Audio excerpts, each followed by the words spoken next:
universe. Not afraid to remember the times some Doctor news some in and around the universe that may or may not affect you on a deep emotional level that could only make you go, oh, yeah. Oh, wow, that felt good, didn't it? Oh, okay, yeah, some interesting stuff coming out. Apparently, I love this. Somebody's already put out a video, leaked Series 11. I'm like, all they heard yesterday, not when they were doing the Sheffield filming, at Park Hill Flats, from what I was told, a lot of that was Tardis entrance and exits that they filmed over the course of the day, into the evening. Basically, that might be getting used across the series. It's basically doing a bunch of the same, stuff. Instead of filming it with that particular episode, you film it now, and that way you have the footage later to use. And one of the things was, now somebody was very concerned about the fact was Mandeep Gill there. Yes, she was. She just wasn't in the one particular photo. We don't know who that lady was in the one photo. It could have been a PA. It could have been anybody, because if you follow the film that still was taken from, Jodie immediately walks over and puts on her big winter jacket. So it obviously, the scene was over, and it was freezing ass cold and raining.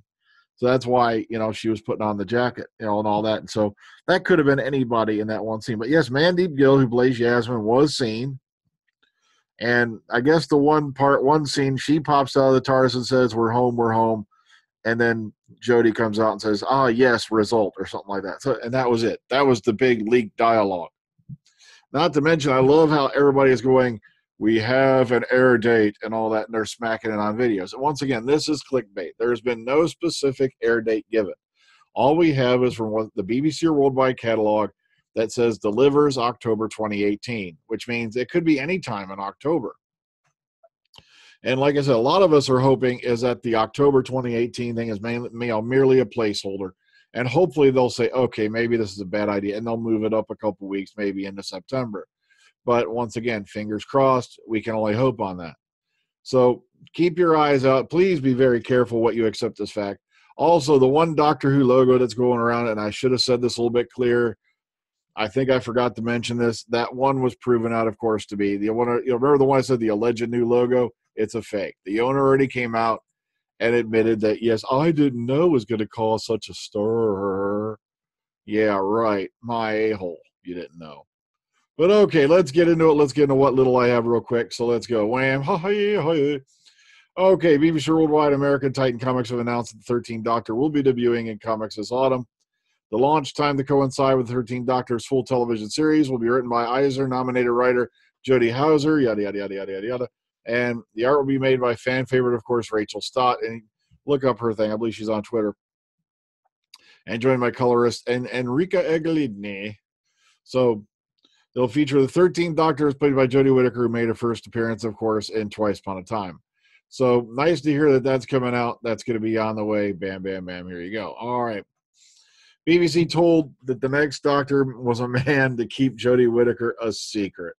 Not unexpected. The visual effects team revealed they were thrown off the set when asked to create work for a new male Time Lord. So it says right here, we were kept in the dark, when it came to the reveal of who the new Doctor was. Louise Hastings, visual effects producer at Milk, the team who's you know who Milk is. Told crowds at the VFX festival, at least the VFX festival in East London this last week. We found out it would be Jodie about the same time as everybody else watching the Wimbledon final. So, boom, boom, boom, boom. There you go. Basically, yeah, it's not. Matter of fact, again, the storyboards have been drawn with a man as the Doctor, so that was a bit of a surprise. So even they didn't know. So it's a nice little thing here. Bam, bam, bam. Here you go. Go take a look at this if you get a chance over on the Radio Times. All right, moving on.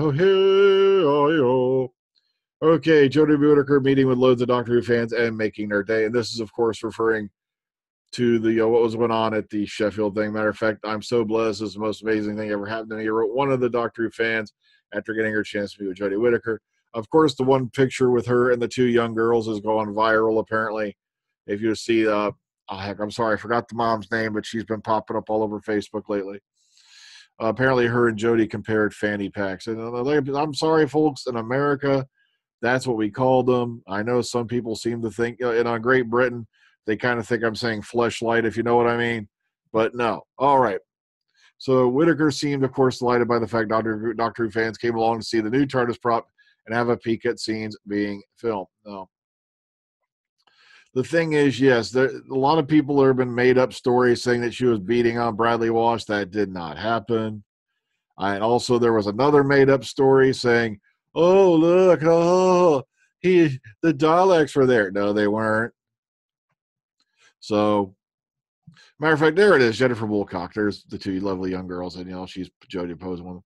Apparently, they compared fanny packs and had a blast. So, okay, and some other fans, whatnot. So, a lot of good fan shots here. If you want to go take a look at this one, I may have missed a couple in my little review the other night. So, boom, boom, boom. Here you go. Wham, Colt box.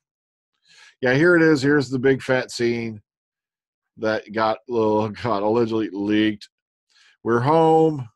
Oh, yes, result. And then that's it. That's the only lines that got leaked from the whole thing. So, and lots of great shots of the new TARDIS coming out. And like I said, we went over this the other day. So if you want to go take a little peek at some of these on your own, plus a little fan service there, nothing big. Here you go. All right, wham. Matter of fact, if you're really into those pictures, boom. The over here on the Yorkshire Post, TARDIS spotted in Sheffield as filming took place in the city. So you can scroll through some of these, get a few more pics if you didn't find any on the DWSR. Like I said, just a couple here and a nice little story, from someone who went out there at the filming, yada yada. So it's not a big deal, but boom, boom, boom, boom, boom. Here you go. So, like I said, a lot having to do with that. Okay, this is very interesting. How many of you remember one of my favorite episodes of the Capaldi area in the Forest of the Shite? This was a deleted scene from that episode. Matter of fact, I love Series 7. Series 7 deleted scene? Oh, hold wait. Whoa. Series 7 deleted scene?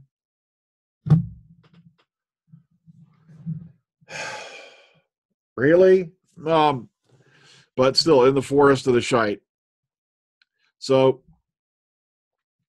yeah, it's kind of a nifty scene. You may want to watch it. It's only about a minute and a half long, but Gallifrey gets a lot of big fat mentions. So, wham, wham, wham. Oh, yeah, and somebody who's already been out there spouting, no, Day of the Doctor is not included in the complete Capaldi years, even though Phi is a pump. And, nobody ever said it was. Why are you telling me this? I never said it was. Besides, why would they? All you see is his freaking eyebrows for about 10 seconds. And who cares if Error of the Zygons is on there or not? I really don't. I don't own a copy of it, never will. I will not watch the 8th anniversary special ever again unless I do the documentary on it on why I don't like it. I may do that. Okay, new 12th Doctor comic, of course, out this week. 12th Doctor Year 3. And I remember right, these usually come out like today or yesterday, so this should already be out. So this is 12th Doctor Year 3, number 12. Once again, if you want to go take a look at some of the preview images, even take a little quick look at the first few pages. You can if you want. Also, Torchwood the Calling number 4 out as well. So, wait a minute. Is that what I think it is? Not the vagina heads, a.k.a. the vervoids. Oh, man, really? It seems like they're scratching the bottom of the barrel. There's even supposed to be a big finish coming out where the Candyman makes a return. I'm like, no, hell no. Oh, okay. Eve Myles reunited Russell T Davies on a TV series. No, do not jump for joy.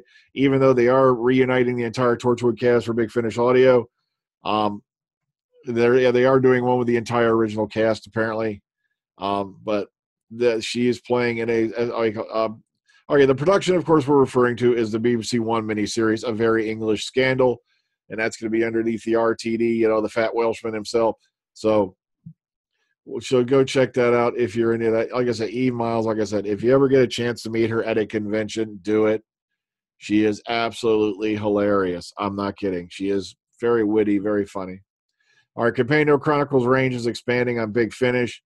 Lots of weird stuff. They're delighted to confirm Companion Chronicles box sets will be being released up to 2020. And, of course, they go into what's out this year, what's coming and whatnot. So, like I said, if you want to keep up with past companions and whatnot, and revisit some new adventures with your old doctors and whatnot, please go to Big Finish. I know it's not the same as having it on video, whatnot like that, but it is incredible, especially when you're like at work and I'm doing, because I have a real menial job, man. I really do. When I'm on an assembly line, I love putting on like Big Finish and all that. That way my mind's off running with the doctor and his companions while my hands are busy making a living. You know how that goes. All right. And lastly, oh God, that sounded like a horse getting strangled, didn't it? Lastly for today, it's an interview I found drifting around with Ingrid Oliver, and I thought it was a nice, interesting interview, nice little read here. So I figured I'd throw this on there, in case you want to go check it out or you're a fan of, Matter of fact, I have right there that one frame. You see that nice thick frame there on the wall right next to the window? Yeah, that's Ingrid Oliver's signature there on a Death in Heaven card. My friend Elijah got me that. Okay, so once again, it's great that they've been out doing some location filming and whatnot. And it's great, that we've gotten some more Doctor Who news and all that. But sadly, once again, there was a shooting here in America, and I had to take a break off social media today. It's just, I don't want to get into a debate about gun control and all that, because there's a lot of people out there saying we need more gun control. It's like, the problem is passing more laws is not going to cure the problem. One thing that all these shooters, especially the ones, these mass shooters, other than the fact they use an AR-15, is that a lot of these kids are on these damn drugs, and it's like over and over again. It's the same damn head meds. And I think maybe we need to investigate that as well as some, form of better laws regarding guns. But it just, like I said, it's just sad that so many innocent lives had to be lost so meaninglessly, and it really, really makes you think. So that's why I took a little break off social media today, because if we don't solve the problem with the person, then getting rid of the instrument of that kind of destruction is not going to do any good. Just, really, really makes me sad that kind of stuff's still going on. Well, folks, I'm sorry to end on a down note, but I have to get going. So take care. Ta-ta. Enjoy the rest of your day. Hopefully tomorrow will be better. Good night.